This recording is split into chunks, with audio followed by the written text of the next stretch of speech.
Good evening, it's 8 o'clock. The top headlines tonight. India takes on OIC countries including Pakistan. A day after Gulf outrage, India hits back at an OIC statement saying, "We've taken action, stop your communal agenda." At home, BJP leaders remain silent in the controversy as the opposition takes the offensive. Saudi Arabia raises crude prices, global crude oil prices over $120. Markets are down and LIC shares at a new low since their listing. As we look at 100 days and counting of the Ukraine war and its impact also on the global economy. The return of COVID, mask up India. Daily COVID cases double in the last 2 weeks. Kerala and Maharashtra are the states the highest cases. But a Maharashtra minister says cases are rising because of North India migrants. Now, BJP MLAs in Rajasthan are moved to a resort. The BJP says the Congress is poaching. In Maharashtra, Chief Minister Uddhav Thackeray steps in.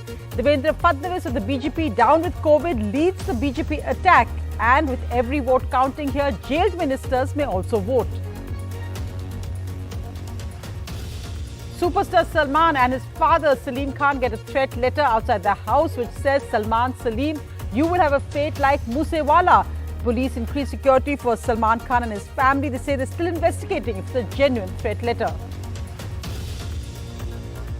The world's richest man, Elon Musk, threatens to pull out of a $44 billion Twitter deal, saying that Twitter is not sharing data on spam and fake accounts. British Prime Minister Boris Johnson will face a no-confidence vote tonight. The Prime Minister's party MPs move a no-trust vote against him after Partygate. And Karnataka's Chaddi wars redefining a new low for politics.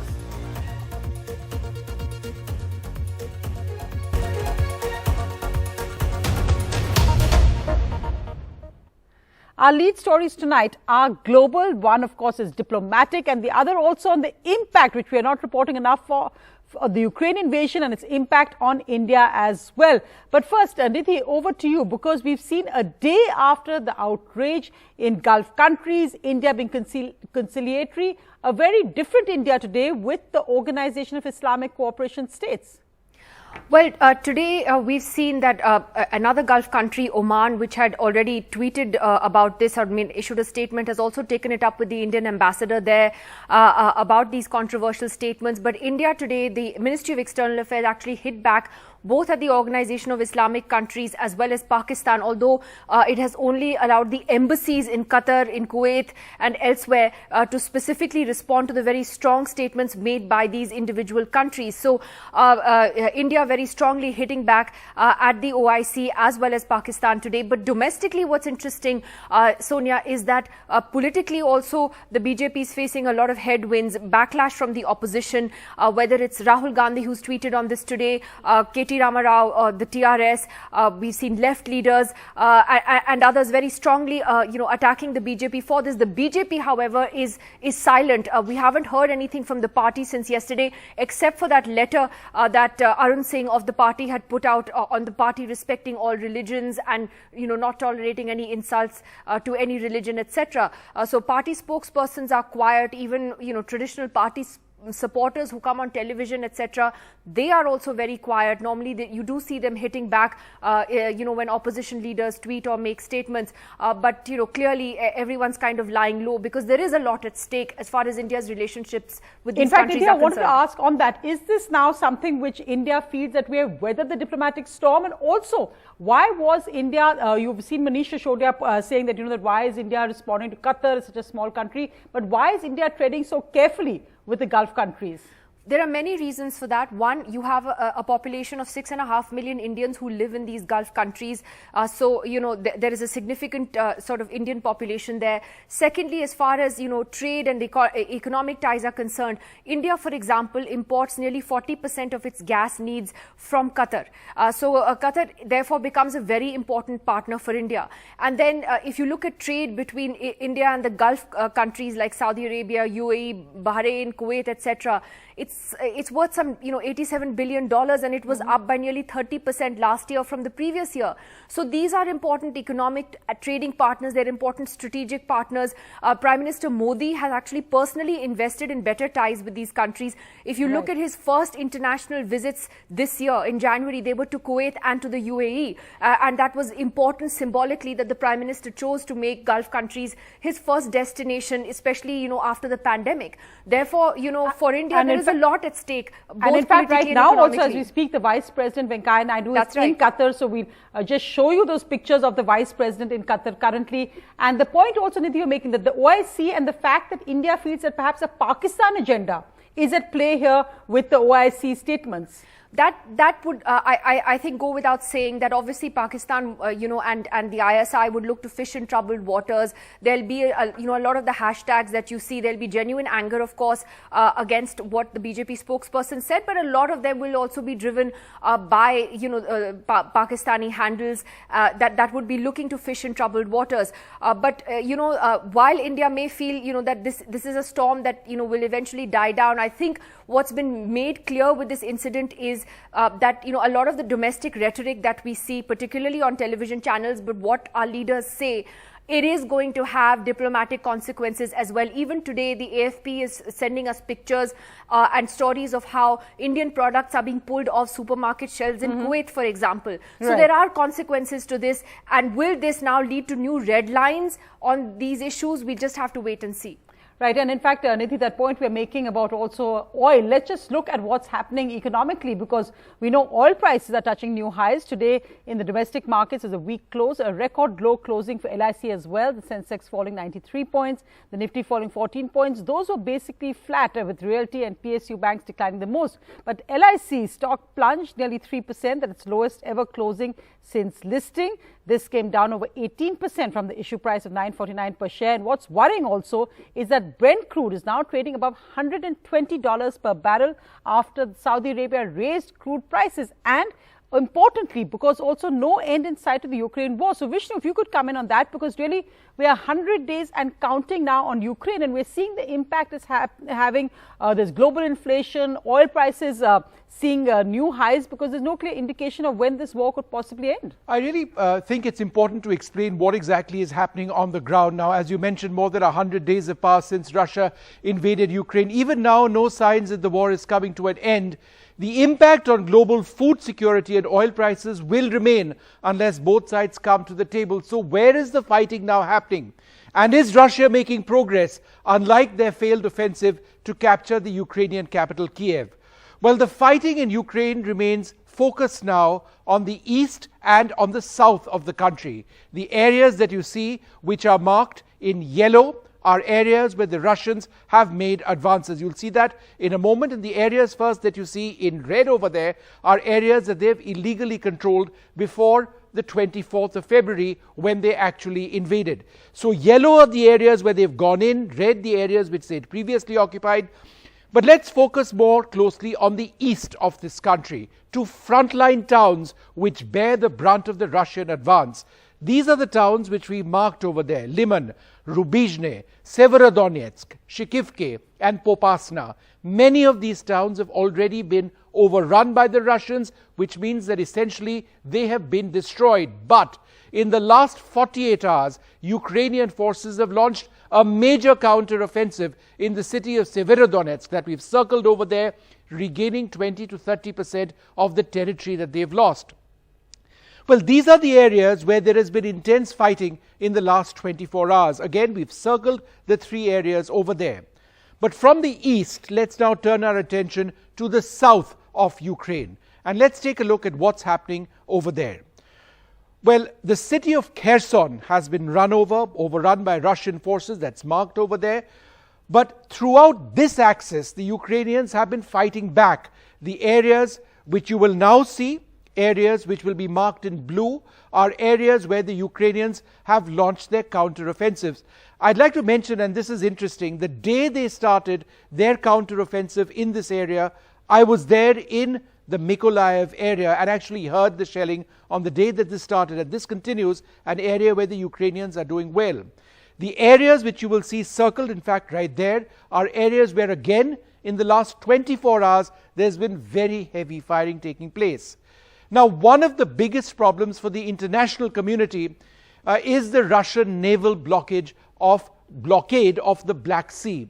And this links back to what we've been talking about, the global crisis in terms of food grain.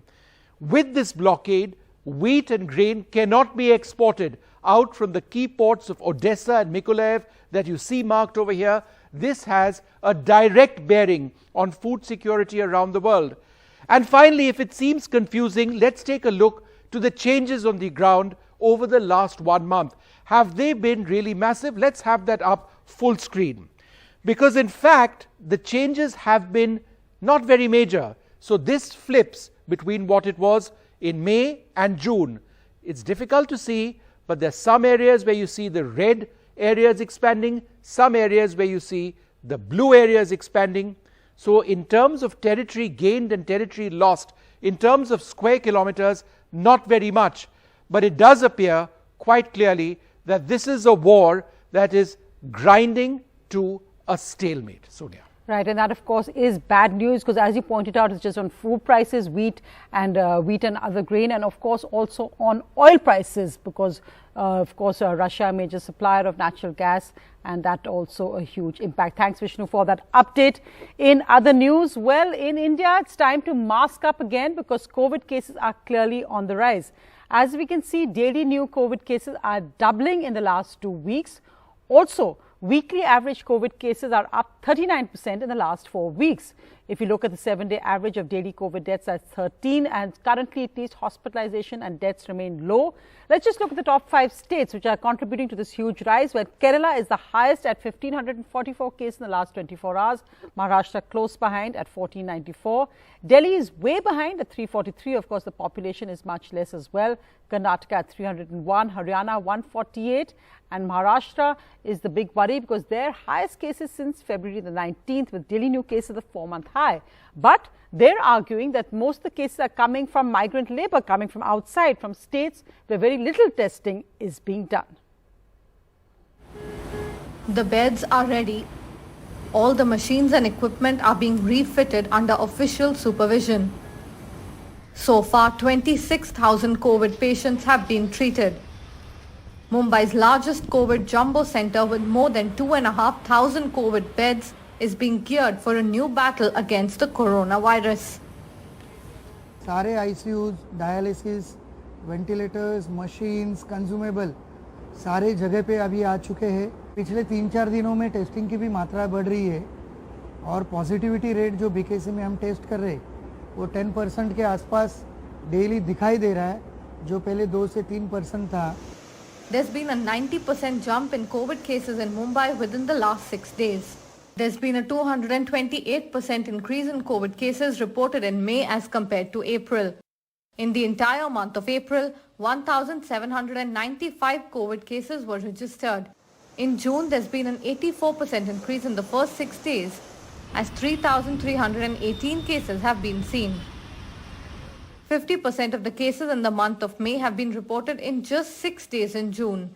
Positivity rate has reached 11% in Mumbai. Maharashtra Minister Nitin Raut has blamed the spike on migrants coming from Delhi.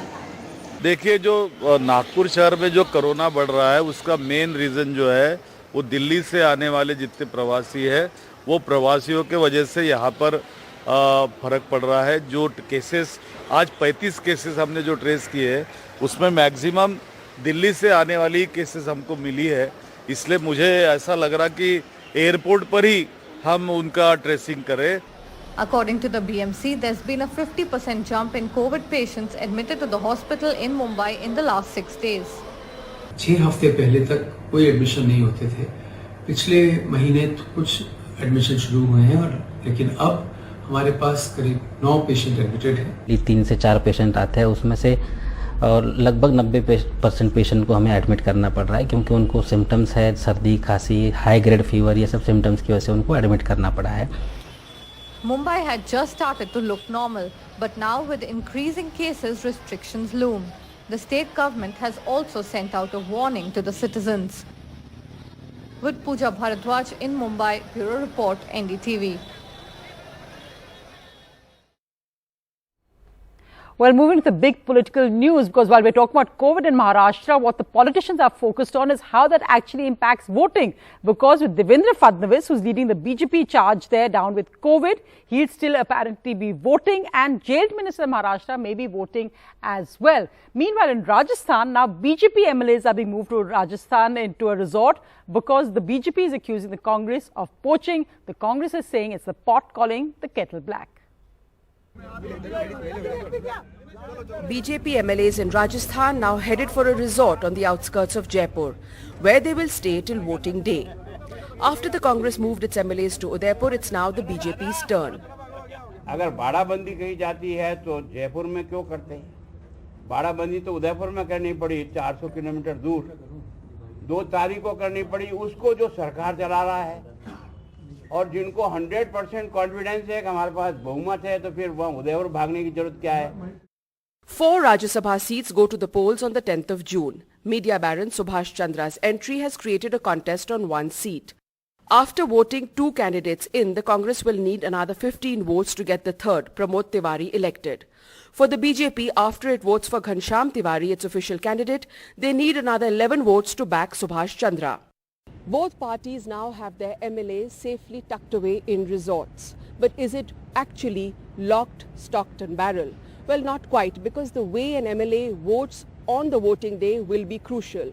One little vote, one little dot out of place, and it can cause severe damage to the party's prospects. That's why while these MLAs are put away in resorts, it's not just about enjoying yourself and bonding time, but MLAs will also be taught how to vote correctly in the Rajya Sabha elections. कई बार क्योंकि मानवीय त्रुटि होती है, उसके कारण कई सवाल खड़े होते हैं, इसलिए उनमें कहीं किसी तरीके से दिक्कत नहीं आए तो वो 2-3 बार लगातार डेमो करना पड़ता है, और इसलिए वो ज़रूरी होता है कि उनको एक जगह एकत्रित करके और उसका 2-3 बार अभ्यास करवाएं. The Congress, which is still trying to get its maths right, has finally managed to get on board 6 truant MLAs. On Sunday, Chief Minister Ashok Gehlot personally flew them down to Udaipur.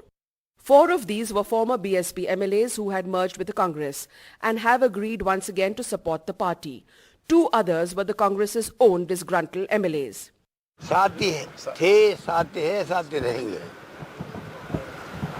मन में बहुत सारी दुविधाएं थी इनके. कोई दुविधा नहीं थी. In Maharashtra, a close contest for the 6th Rajya Sabha seat. Chief Minister Uddhav Thackeray reaching out to independent MLAs who will move to a resort right after their meeting with the CM. In Maharashtra, both the Shiv Sena and the BJP need the support of independents. 41 votes are required to elect a candidate. The Shiv Sena, with the support of the Congress and the NCP, has only 27 votes left. So it needs an extra 14 votes to make the 6th candidate win. The BJP, after voting in 2 of its candidates, is left with 29 votes. So it needs another 12 votes to make the 6th candidate win. The numbers game for this Rajya Sabha election is headed towards a photo finish. And the other challenge before both these parties are COVID and the fact that 2 legislators from NCP, be it Nawab Malik and Anil Deshmukh, are in jail on ED cases. And Devendra Fadnavis from the BJP is down with COVID. Clearly, both the parties will try and see that they are allowed to come and vote. With Harsha Kumari Singh in Jaipur and in Mumbai with camera person Rajendra Dayalkar, Sohit Mishra, NDTV. The other big story out of Mumbai is a threat letter just found outside superstar Salman Khan's house. The letter, as you can see, scribbled words on it, which basically warns Salman Khan and his father that they will meet the same fate as Moosewala. The police are investigating if it's genuine, but they're taking no chances. Heavy police presence at Salman Khan's house today, and his family and he have been given extra security after that threat letter. अभी तक कोई detain करने की नौबत अभी तक नहीं आई है, लेकिन मैं इतना ही कहना चाहता हूं कि इसके बारे में हमें पता चला है और हम भी उतनी ही गंभीरता से उसको देख रहे हैं. अभी कल की तो बात है, एक दिन के अंदर फर्जी लेटर सिद्ध कर पाना तो बहुत मुश्किल काम है, लेकिन जो भी उसमें लिखा है, जो भी मजकूर है, जो भी तरीका है, उसको हम पूरी गंभीरता से उसकी शिनाख्त कर रहे हैं. Meanwhile, moving to what should be ridiculous but is a reality right now in Karnataka, there's actually a Chaddi war on between the Congress and the BJP in the state. So the Congress first started this by burning some Chaddis outside the Education Minister's house. protesting against saffronization of education. So the BJP in retaliation is now saying they're collecting chaddis and will send it to Congress offices. So as you can see in Karnataka, politics doesn't worry about issues like unemployment, jobs, inflation. They're focused right now on chaddis. Well, a quick look at the international headlines. Elon Musk, the world's richest man, has threatened to pull out of a $44 billion Twitter deal. He's warned that he may walk away because he says that Twitter is not giving him data on the number of spam and fake accounts, saying that it's a clear material breach of its obligations. He said this in a letter to the company on Monday. So Twitter's stock hit. Let's see what unfolds in this latest drama between Musk and Twitter. The other breaking story tonight, British Prime Minister Boris Johnson, just 2 days after he's been attending the Queen's Jubilee celebrations, where he was booed at a church service, will be facing a no-confidence vote tonight, moved by his own party MPs. Priyanshi has the details. Sonia, the question tonight is whether, quote-unquote, the party is over for Boris Johnson, as the UK Prime Minister will face a no-trust vote tonight.